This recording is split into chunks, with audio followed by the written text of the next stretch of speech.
Looking for tips to grow your tint shop? Today, we're in Sacramento, California to check out one of the West Coast's top tinting companies. They'll show us how their business expanded and give us a how-to on tinting an Infiniti Q70. This is TintTV.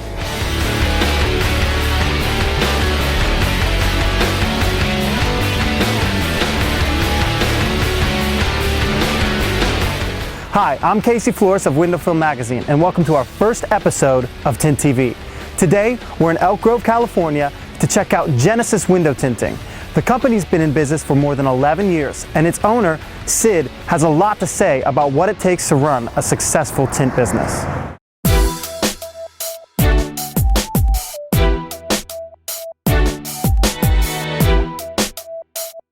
Hey Sid. Hey Casey, welcome to Genesis Window Tinting. Let me show you around. All right. I'm Sid Maharaj of Genesis Window Tinting in Elk Grove. We have 3 locations, Elk Grove, California, Roseville, California, as well as Sacramento, California. So here in this 3,200 square foot facility, operations work like clockwork. In the front lobby, we have display boards and upsell tools, while in the back is the heartbeat of the business. Okay, this is the bay. Okay. This is where all the magic happens.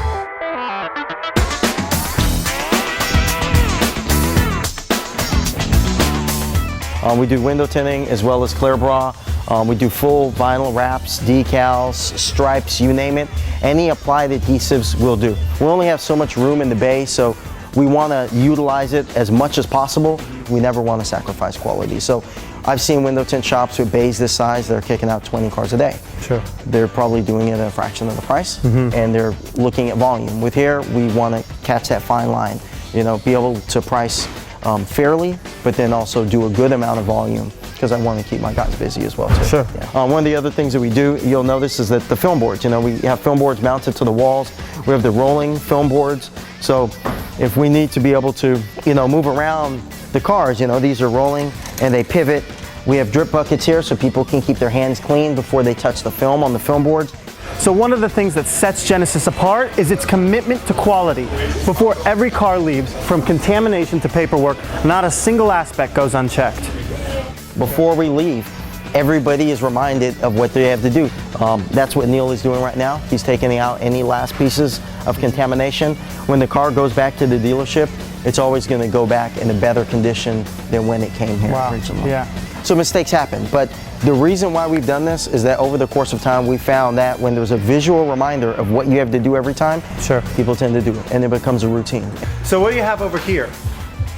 So this is our film board. This is basically the way that we organize our work. As you see here, we have 11 different rows that have been populated today. Each one is going to establish what the priority of the car is, the order in which we do it, and what type of job we're doing. This keeps us organized. It keeps the guy focused. When you have 11 people working all in one operation, if one person is saying do this, do that, this is just one way for us to clearly communicate what's going on, what car, and when it's due completely. So now that we're here in the installation bay, it's time for tint tips.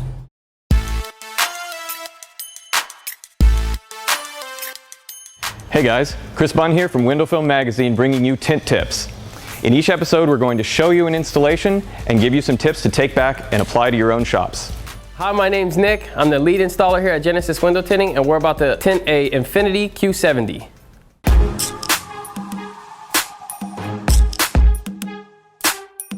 So today we've got a brand new Infiniti Q70 straight from the dealer. Now with luxury cars like this, it's essential to take your time and make sure the install is perfect. All right, so we're cutting the film right now. We use the Precision Cut software to cut our film. It's the most precise that we've seen so far. Okay, so with this bottom edge, what we do on the plotter so that we can get it to bump right to the bottom gasket, we actually found out it's easier to do that if we cut right on the plotter line, which is actually kind of challenging sometimes, especially for the new guys. But yeah, and then everything else is pretty much a rough cut. But the bottom edge we do so that we can get it closest to the bottom gasket as possible so that there is no light gaps. But this is a wet heat form.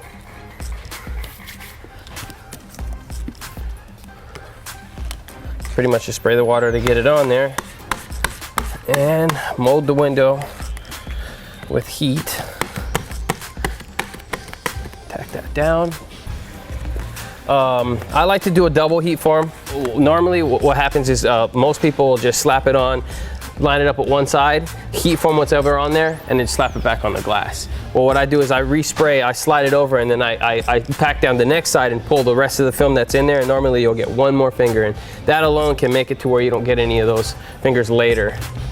You always want to be very careful on Nissans and Infinitis. They have like a thin rubber piece right on the bottom here that can melt very easily, and same thing with these side pieces also.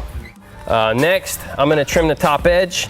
We always try to, even with precision cut, they give you the option to extend your patterns a little longer, and we do that on purpose so that we can line it up, and then we roll the window down and we cut our top edge that way, just in case. Dodge is very popular for having inconsistent top edges on the glass, so when we put it on, it'll match and have a perfect micro edge all the way down. So I just spray the bottom just to get a little bit of residual water on here so that my plastic can kind of stick to the panel. So it goes in 2 stages. I always scrub the bottom, scrub the top, razor the bottom, razor the top. Just wipe this top edge here. This can carry a lot of dirt if you don't clean it off correctly. Always use a brand new razor every time you do a window. Never use the same blade twice. It's just not a good practice. So on the second top half, I always squeegee on the second run after I'm done razoring, just to make sure. And then I am ready to install. Get it in there nice and even. Get the smallest type edge on the top as you can. Always wet your film. Go over with the Blue Max. Always warm up the window. It's easier to close it to see anything. Some of them are a little bit tighter, and when the tighter ones, we actually use these to, it catches the edge of the thing, and you can actually pop the gasket down. It doesn't damage the gasket at all. Every once in a while you'll get one that'll be a little ripply after you pull it back up, but you give it a little while, it'll all straighten back out.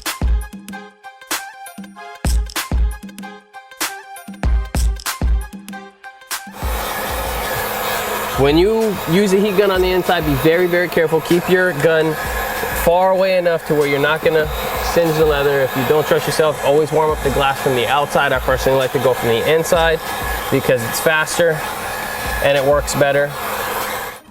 The first thing I always do directly after I'm done with the installation process is I go around and I try to look for any type of installation creases on the side from tucking it in. Any type of small contaminations in the film, if you get it right away, you can always take it out. But that is pretty much it. I hope you guys enjoyed us tinting this car here.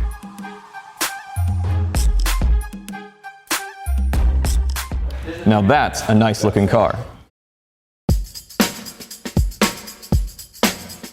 Another thing we do here at TintTV is the dealer discussion. This is when we sit with the business owner and get down to the nitty-gritty of what it takes to run a successful tinting company. We started here in Elk Grove in 2004, and again, we've grown to the 3 locations. We do the majority of the dealerships at the Elk Grove Auto Mall as well as the Roseville Auto Mall, and we are looking forward to doing all of the dealerships in the Sacramento area as well too. So Sid, why window film? Why did you choose to go into this industry when there are so many out there? I went to a local window tinting shop to get my car tinted, and I saw the operation. So after I saw a line of cars outside, I did some mental math. I said, oh, it doesn't look like it's too complex. And I happen to have a younger brother with a bunch of friends who were looking for jobs. And I thought, okay, great, there's a workforce, and now it's just a matter of, you know, where and when. When you started your window tinting business, you thought it was just going to be like any other business, but you made an interesting discovery. Can you explain that? I used to say that window tinting is not an art, it's a science. It's a science in that there's many factors that must be considered and steps, and there's a procedure. So absolutely, but it's with an artist's touch. Absolutely, there are window tint operations. You just put up the window film and without any regard to the quality, but we have a very high standard for quality, so it is definitely an art. Your brother was a tinter, and he went out and started his own business after being trained by another company. How do you keep guys from doing that out from under you? I believe that if they're going to go, they're going to go. I think that career growth is a good thing. We try to treat people good. We show them that this is a good home. We make this more of a career option, not as something that they get a job and they hunt around from summer to summer which shop will give them the most commission, because we don't do commission. We pay our guys by the hour, we pay them salary, they have benefits, they can pay their mortgages, they can look forward to this being a stable career path versus just a job where they're doing window tinting. The complexities of this business, I think, make each individual installer understand that they're a piece of the puzzle. They're not the entire picture. And as am I. I'm not the entire picture. I'm just one small piece of the puzzles. They understand what their role is, and we give them job descriptions and regular reviews and assessments, so that way they know where they stand. And I think that's conventional in many industries, but I don't think it's conventional in the window tinting industry, and it should be. How do you maintain the growth from year to year? It's really the push to be number one.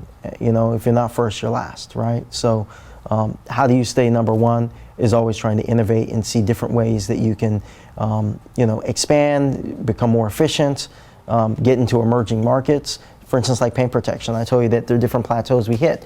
We were doing automotive window film. And then we said, okay, I need to be a licensed contractor so I can do flat glass. Bing. Get guys trained on paint protection. How do we capitalize there? Another one. And then we did the same thing when it came to like color change vinyl, so full vinyl graphic wrap, so another avenue. We were still working with applied adhesives, and again, the installers enjoy it, and we enjoy the diversification. It keeps everything fresh and it keeps us motivated. So one of the ways Genesis Window Tinting keeps growing is by making friends with the right people. Over the years, the company's formed key relationships with some of the largest car dealerships in the area. Hi, I'm Vijay Malhotra with Genesis Window Tinting. I'm the general manager here. I do a little bit of everything. I also deal with all the dealership accounts. We're here at the Elk Grove Auto Mall. We're here today because this is where we do most of our business. We're here at the Lasher dealerships. Dealerships are very important for window tint shops. You get the dealerships and it really helps you all year long to stay open. The window tint industry is an ever-evolving industry, and it needs to evolve to more corporate, because the way it works in the window tint industry is everybody's commission, and in the winter time when you have the climate that you do in Sacramento gets cold, people forget about window tint. You don't get retail business, and a lot of people get fired. They get sent home until it heats up, until things get busy. When you have the auto mall, when you have a lot of dealership accounts, body shops, the nice thing is you can keep your guys. You can keep them all year long, and that's a real big deal for Genesis Window Tinting. We really care about our installers. So with the dealerships, they don't forget. They continue to sell. They sell through finance. They sell through sales. So it's a real big deal if you can get dealership accounts. How did you get this auto mall's business, and what do you do to maintain that? Getting the auto mall is definitely a challenge.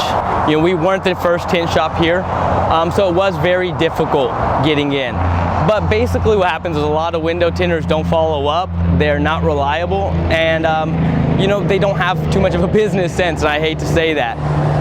And we just made sure we did. We made sure we gave them the service. We made sure we showed them why we're different, what we do different, and why our products are better than, say, other window film companies' products. We average, say, 10 to 15 cars a day from the auto mall out here, give or take. Sometimes it can be more, sometimes it can be less. So it really depends on what the projects are as well. Clear bras take a lot longer than tints, and we definitely do 1 to 2 clear bras a day, I'd say. On top of vinyl, it takes a little bit longer. So yeah, average about 10 to 15. So how did you and Genesis Window Tinting first form your relationship? The relationship was formed via VJ and our general manager, Mike Franz. He had came to propose his services. We gave him a try, and that was 5-6 years ago. We've been using them ever since. Now, what does your relationship look like with them currently? How much business are you doing with them? Here at Audi, we probably do 3 or 4 cars a week with them, from paint protection to window film. So, and we have 6 stores in our auto group. Out of all the cars that you sell here, what percentage do you sell on PPF or window tint? Window tint, I would probably say out of 10 cars, at least 7 or 8 of them are getting one or the other or both. How does it help your, bottom line? Oh, it's a great addition. It's a great add-on. So people, rather than just going through finance and buying their car, they're adding window tint and paint protection. So those are definitely additional items that you can profit from as well. And you guys deal with luxury cars, so paint protection is definitely growing in general, but with luxury cars especially, how have you seen it grow?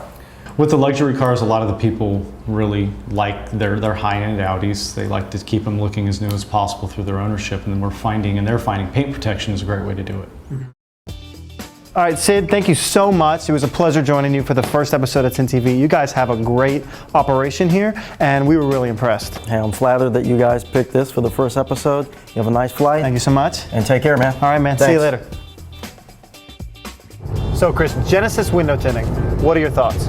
Well, I was really impressed by the symbiotic relationship that they've created with the local car dealers in their area, how they work together to generate profit. Yeah, and I really liked how every single employee knew what they were talking about when it came to the business side of things.